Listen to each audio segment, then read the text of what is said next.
sintonía. Continuamos con las informaciones. Diariamente, decenas de casos de asesinatos, de homicidios y de problemas violentos son publicados en los medios de comunicación, destacando en todos el hombre como ente agresor. Y esta es una tendencia muy marcada, no solamente en nuestro país, sino también a nivel mundial. Así lo confirma una investigación realizada por la Oficina de las Naciones Unidas contra la Droga y el Delito sobre este tema. De acuerdo a los resultados de esta investigación, la violencia en todo el mundo es perpetrada predominantemente por hombres y sobre todo por hombres jóvenes, indicando además que cerca del 95% de los homicidios a nivel global lo hacen hombres. Todo esto lleva a analizar qué sucede en realidad y a qué se debe que estos tipos de hechos sean cometidos por hombres y que se destaque el género masculino. Se encuentra con nosotros el psicólogo clínico, terapeuta familiar y de pareja, licenciado Luis Vergés, con quien desarrollaremos este tema. Bienvenido. Gracias por invitarme. Qué bueno que usted vino a trabajar este tema porque sabemos que usted es experto en el área masculina y sobre todo en el área psicológica. ¿Qué pasa en la mente de los hombres y sobre todo de los varones que estos casos que vemos de homicidio, de violencia, normalmente vemos hombres, las mujeres no aparecen en las cifras de investigaciones mundiales y casi siempre, en el caso de la violencia doméstica, es el hombre el que ejecuta la acción? ¿Qué pasa? Primero es bueno establecer que no por el simple hecho de ser hombre ya hay una vinculación con la conducta criminal, sino que más bien cuando se hacen los estudios en términos generales, pues evidentemente se da esta inequidad en cuanto a cifras, de que por cada 100 asesinatos tú vas a ver que el 90%, 95% corresponde a hombres en comparación con las mujeres que son asesinas. Es cuando se comparan y se cruzan estas muestras. Lo primero que hay que plantear es que la conducta violenta no era inicialmente una conducta reprimida desde el punto de vista social, sino que era una conducta avalada como un método de subsistencia y quien la perpetraba inicialmente era el hombre. Hay datos que se registran desde la misma prehistoria, ya luego en la antigüedad.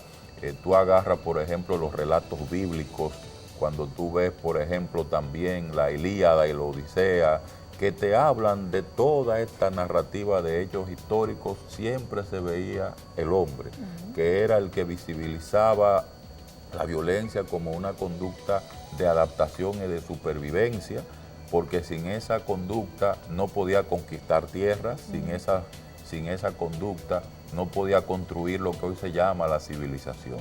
Lamentablemente la mujer se fue convirtiendo junto con los niños en los entes de victimización fundamentales. El hombre mataba al hombre, secuestraba a las mujeres y la convertía en esclavas. A los niños por igual los convertía en esclavos también.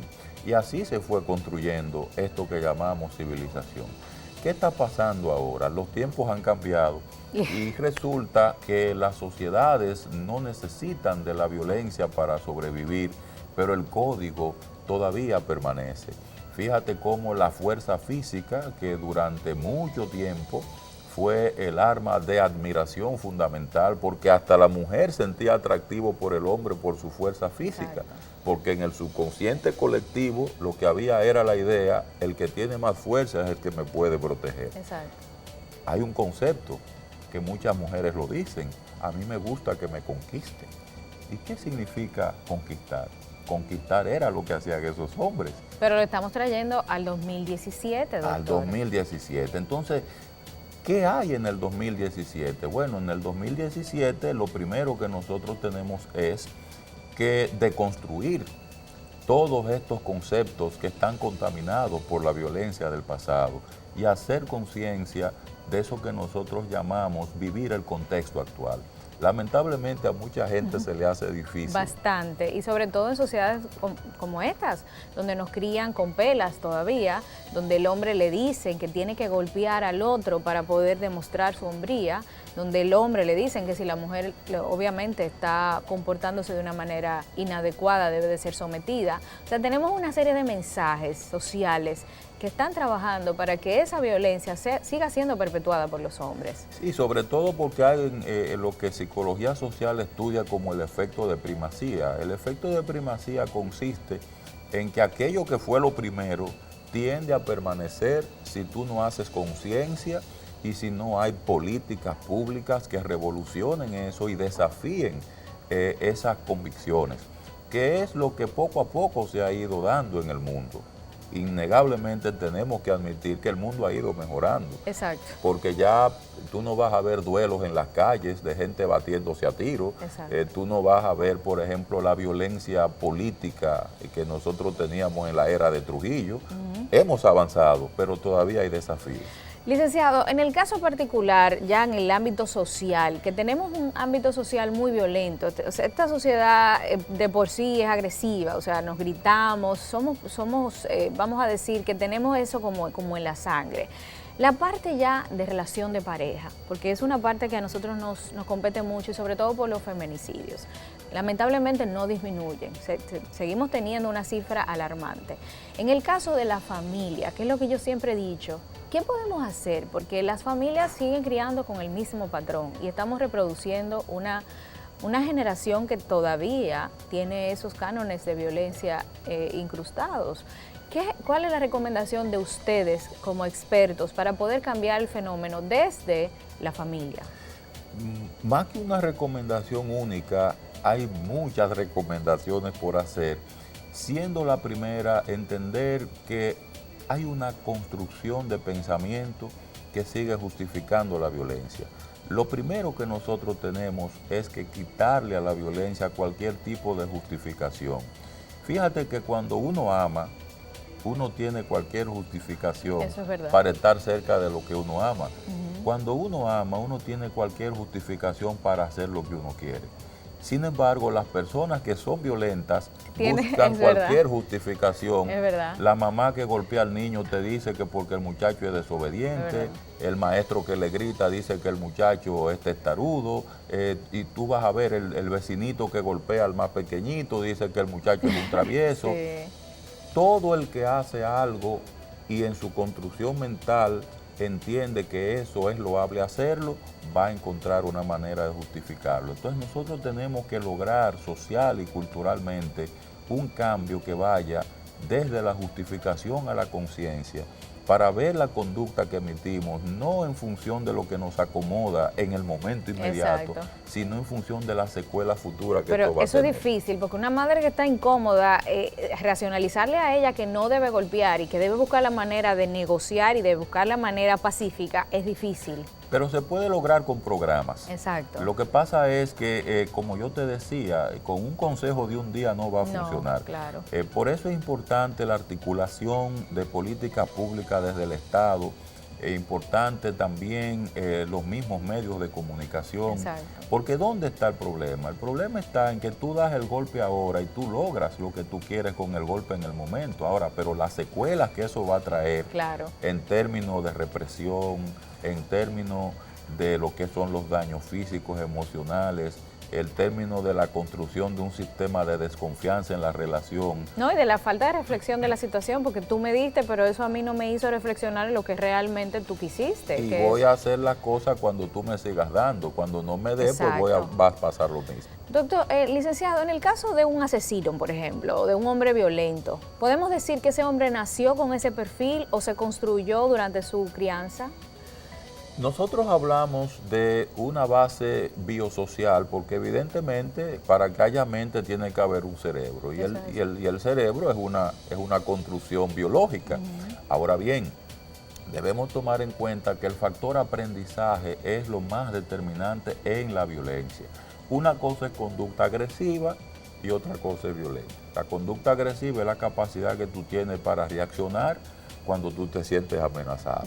Ahora, la conducta violenta es dañar a otro con intención. Y cuando tú dañas a otro con intención, ahí ya nosotros no podemos hablar ni de genética y no podemos hablar de biología, porque eso va a justificar la conducta dañina. Ahí hay que hablar de intención. Y la intención, pues, viene de la mano de aquello que tú puedes cambiar. Así que por eso el aprendizaje, estos modelos que nosotros vemos cuando alguien logra algo a través de la violencia, hay tres mecanismos. a través de los cuales tú entras en contacto con la violencia. Uno es por la violencia que recibes, que te va desinhibiendo, te va desensibilizando. No, y normaliza y también. va normalizando. Claro.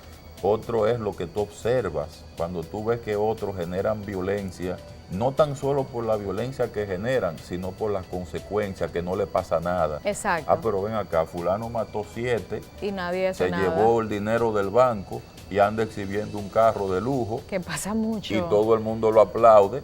Entonces la violencia, lejos de ser algo castigado colectivamente, admirable. es algo admirable. Claro. Es un método lícito. Y ahí entra lo que se llama el fenómeno de la anomia social.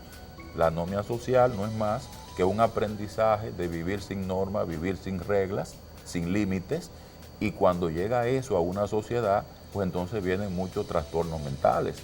Vienen los trastornos de ansiedad, que independientemente de que a nivel individual uno lo pueda tener por otra causa, pero todo esto se exacerba como fruto de vivir en una dinámica donde no hay ningún tipo de reglas. Y eso es lo que tenemos aquí, doctor, licenciado. El problema que tenemos social es más profundo por lo que usted está diciendo, de lo que podemos imaginar, porque hay una situación que viene desde la parte legal, donde hay mucha impunidad, donde hay una situación también que viene de la parte social, donde nosotros como sociedad nos manejamos con mucha violencia en la calle, en un semáforo, en un tapón. O sea, que realmente estamos viendo que la violencia no solamente viene de una situación familiar, hay muchos factores que están incidiendo en este caso. Y de hecho ya hay una base estructural instaurada en torno a la violencia, de muchos años atrás.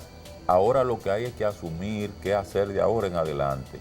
Y como te tengo de frente, una de las cosas que te digo, tanto a ti como a los demás líderes de opinión como tú, es que debemos comenzar, como tú lo estás haciendo, a deconstruir el discurso de legitimación de la violencia. Que como yo te explicaba, el principal factor de riesgo para que se mantenga la violencia es seguirla justificando. Exactamente, no hay razón. No hay razón. Cualquier discurso de legitimación de la violencia no va a contribuir a cambiar la violencia. No, que a mí me criaron, a mí me dieron, eso no es justificación. No, no es justificación. Incluso yo te digo, cuando voy a charlas, siempre me sale un padre o una madre que me dicen, pero es que mire, yo soy bueno por los golpes que me dieron. Ay, si mi papá no me Tiene hubiera razón. castigado como me Yo fuera un castigaba, delincuente. entonces yo le reacciono y le digo, no señor, usted es un sobreviviente. Exactamente. Un sobreviviente a la violencia. Usted no es bueno por la violencia que recibió. Claro. Su hijo tampoco lo será por la violencia que usted genera en contra de él. Qué bueno que usted está diciendo eso, porque hay muchas personas que nos están viendo que tienen que reflexionar en ese sentido. Y sobre todo nosotros que trabajamos con familias, vemos mucha violencia en la familia. Me alegro que hayamos desarrollado este tema, licenciado, y para mí un honor. El tiempo en televisión es corto y no tenemos más tiempo, pero prometemos volverlo a invitar para seguirlo desarrollando en otra ocasión. Para servirte como siempre. Muchas gracias. Existen diferencias biológicas que pueden hacer que se desarrollen ciertos comportamientos con más probabilidad en un sexo que otro. Sin embargo, diversos factores como la forma de crianza, las experiencias que tenga la persona y otros factores pueden también influir en determinadas conductas, lo que indica que tanto el hombre como la mujer pueden ser propensos a adoptar comportamientos homicidas o violentos, por lo que desde temprana edad es necesario educarlos en estos temas e implementar estrategias que prevengan cualquiera de estas acciones. Con esto termina Respuestas y nos vamos muy contentos, porque como siempre compartimos un contenido para que ustedes sigan aprendiendo más sobre este maravilloso mundo y que tengan herramientas para enfrentarse a la vida de una manera más positiva.